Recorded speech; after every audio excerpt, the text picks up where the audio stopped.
Watching a horse eat an apple is probably the best experience you could have. I don't know, watching a dog eat peanut butter. Oh, that's a good one. That's a good one. Sorry, we got really distracted. Yeah, that is like, could not be more off topic. Hi guys, it's Raya and I'm here with the Vagabrothers. If you don't know them already, you have to check out their channel, and after this we are filming a video on how to save money while traveling. So check that out, but first we are doing this video on how to plan a backpacking trip. If you've never backpacked before or you've never done a trip before, this is a great place to start and to figure out how much money you need and just some like general tips. Yeah, and we're mainly going to talk about Europe because I've only done Europe. You've done Asia, but you've only done Europe, right? I feel like if you're planning your first adventure, it might Yeah. probably going to be in Europe. It's kind of a rite of passage for a lot of young travelers. And Europe is a good first place because it's not like an insane culture shock, so it's like a good first backpacking trip, I would say. So the first thing we need to talk about is when/how long you're gonna go for. So when would you guys say is the best time of year to travel?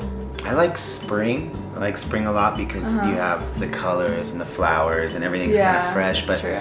But you do have to prepare because sometimes spring is like, oh, maybe it's still winter. Yeah, that's true. I like September. That's when I did it, and it was like still warm, still summery, but most of the tourists were gone. So it definitely depends on what you're going for. Like if it's your first time and you just want to go and party, like summer is going to be the best time. Yeah. Everyone's out, the beaches are full. Go to Ibiza, all that sort of stuff, you know. But don't go midsummer. That's too expensive. It is expensive, too full though. of people. And it's too hot. Oh my God, there's Yeah. nothing worse than being in like in a beautiful city but just sweating your ass off. Everything has its pros and cons. I'd also say like don't underestimate going in the shoulder season or going in winter, where there's not a lot of tourists. And you get to wear coats. Gotta love coats. So we figured out when to go, right? Yeah, so the second thing you need to look at is where you want to go. It makes a huge difference like how much money and when you'd want to go. So I would say Southern and Eastern Europe, way cheaper than like Paris and like Norway, that whole area, so much more expensive. So you really need to make sure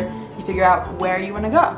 Although like if you're saying Southern, Italy is in general really expensive because it's really popular. It's Italy. Yeah. It's Italy. It's like one of the most touristed countries in the world, so prices tend to be a little bit inflated. But like the Balkans, Slovenia is a gorgeous alternative to like Switzerland, Bulgaria. Close. Yeah. And if you want to go up to the Nordics, you might consider somewhere like Estonia, which is a lot cheaper than neighboring countries, but you still get that kind of Nordic and also Eastern European vibe. A lot of what we're talking about really comes down to budget. When you're preparing for where you're going to go, we're trying to help you get a sketch of how much it's going to cost. So knowing where you want to go is going to be the main determinant of how much this is going to cost. If you want to go to Paris for a week, it's gonna cost a lot more than if you feel like backpacking through the what's it called, former Yugoslavia. You could take the budget of Paris for a week and turn that into like 3 weeks or a month in Eastern Europe. Eastern Europe. Yeah. The next thing you want to look at is how you're going to get around when you're in Europe. So I personally did Interrail, where you basically buy one like monthly pass and you can get on almost any train in all of Europe. So that was like the freedom with that, and the fact that you don't have to worry about buying tickets and stuff was incredible. I think a main thing to consider though is like how many places are you gonna go to? Like, are you gonna be going to like 7 places, 10 places in a month? Then get a Euro pass. If you're gonna go for 2 weeks and you don't want to spend your time going from A to B to maybe pick 2 or 3 cities and just get either a train or sometimes there's budget airlines that can be cheaper than Skyscanner. Take a little peruse on skyscanner.com and you can find really cheap. Europe has incredible, literally like $10 sometimes for a flight. It's, in America it's like unheard of. I got a flight Europe from is so good. Madrid to Marrakesh in Morocco for 15 euros. No way. I got a flight from Dublin to Brussels for like 5. Wow. The next thing you want to look at is accommodation, which obviously that would make a huge difference on how much money you're going to need to save for this trip. So I would say in order of most expensive to least expensive: hotels, and then Airbnbs, which is one of my personal faves. If you've never done Airbnb, definitely do it. Hostels. Europe has the best hostels probably in the world. Like just the atmosphere, and they're so cool and like well done. So if you're going to Europe, hostels are a great one. And then couch surfing, which I've never done, but these guys have done. Oh yeah, for sure. It's really good. You stay with locals. We're gonna talk more about that in the video we did. But also, I would also recommend considering woofing, which is staying on a farm. If you want to practice a language, for example, like let's say you're brushing up your Portuguese, instead of going all around the country, just go to a farm in Portugal, work for like 2 weeks. You get a really authentic experience and it will cost you nothing. But yeah, I would say once you figure out where you want to go, just quickly look online at how much prices are. If you want to only stay at hotels, take a look at how much that would be, and then you'll get an idea of how much you're going to need to save for accommodation, because yeah, the different choices you make and the different places you go makes such a huge difference. Oh, pro tip. To get an idea, an estimate of how much it's going to cost, go on Airbnb.com and zoom out so you see the map of the whole continent. And you can literally compare the price per country of different Wow, I didn't even know about that. Boom! Now the next thing you want to budget for is what you want to do. If there's any huge, like if you want to skydive in Switzerland or whatever, those are going to be big expenses.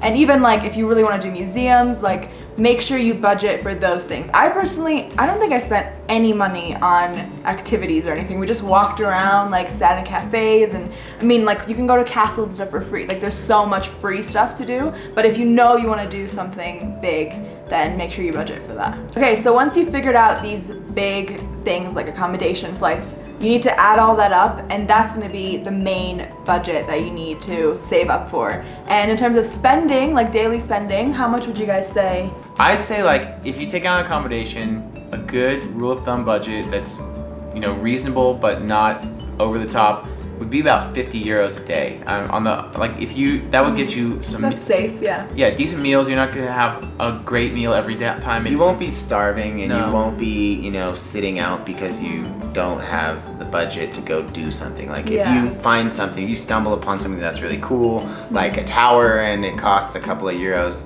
to climb up. If you're on a super tight budget, you might not be able to do that. But I would agree that like around 50 euros.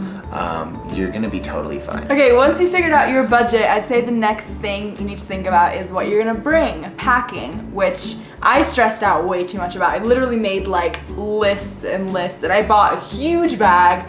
You don't need a huge bag, I'm just gonna tell you that. Unless you're going somewhere for like months, you don't need one of those like insane bags that take over your whole If it's bag. going over the top of your head, it's way too much. Okay, I did a full video on what I packed when I went. You guys have done packing videos, so that's like boy-girl versions. I will link both of those below. But yeah, just number one tip with packing, don't bring so much, because then you're gonna have to spend more money on like taxis and stuff. You have tons of luggage, just chill out. And stuff away too. Yeah, exactly. And you're just so much more free with less stuff. So.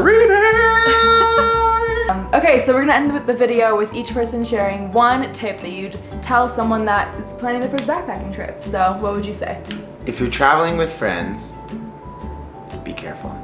Make sure that the person you're traveling with is on the same vibe and the same kind of level. And if you really want to go do something, if you really want to go to the Louvre and your buddy doesn't, say, cool, I'll see you later this afternoon, and just go for it. Yeah, don't not do what you've always wanted to do just because your friend doesn't want to. You guys can meet up later. Yeah, exactly. I would say the number one thing that I learned after I backpacked is that, we had Interrail as well, so we had the freedom to do it, but make a rough plan, but you don't have to stick to it. Like, if you meet some awesome people and you want to stay in that country for an extra 3 days, that's what happened to us, just do it, because if you make like too strict of a plan and pre-book everything, we didn't pre-book hostels or anything, like we waited to see what we wanted to do, because if everything's pre-booked, then you're gonna be like, oh, I want to stay here, but we have to go, and it'll just stress you out. So the beauty of travel is allowing things to happen. Totally, right? Yeah, my tip would be to say yes. If someone gives you an invitation to their house, say yes. And if they give you maybe not in a dark alley, like no, like not always. You're talking about like a platonic. I'm talking about like I'm talking about like sometimes you meet like an old person who's like, come eat a meal with me. I'm like, I've gone. I always try to say yes. This sounds really weird. Does it? Say yes to old people inviting you to dinner. No. I have such a awkward like image in my head of Mark and some old guy sharing a meal, like quiet in like a in some little one-room apartment, like with a cat in the corner. Back it up. I was in like Laos in Southeast Asia, and it was Buddhist New Year, and this family invited me to eat with them, and I did eat with them. Although they forced me to eat a partially fertilized duck egg. Another great story. Save that one for later. Like, it was fun, and it's a memory, okay? I think generally say yes to things and don't be scared. And have fun and don't stress out too much because you will have fun, I promise. The video we did on their channel was about saving money while you're on the road. So we have lots of great tips on that. So I will link that over their faces if you want to check that out, and link in the description below. And just in general, go subscribe to their channel. Guys, we both hit 100K, like basically on the same day. So that's super exciting. So go subscribe to them and leave awesome comments and stuff. And yeah, I will see you guys next time. Thanks for having us, Raya. You rock. Thanks, you rock. Boom. One more high five. Later, guys. I was born on September 28th, 1992 in Ruse, Bulgaria. Guys, today's video, we're gonna be teaching you how to save money while traveling.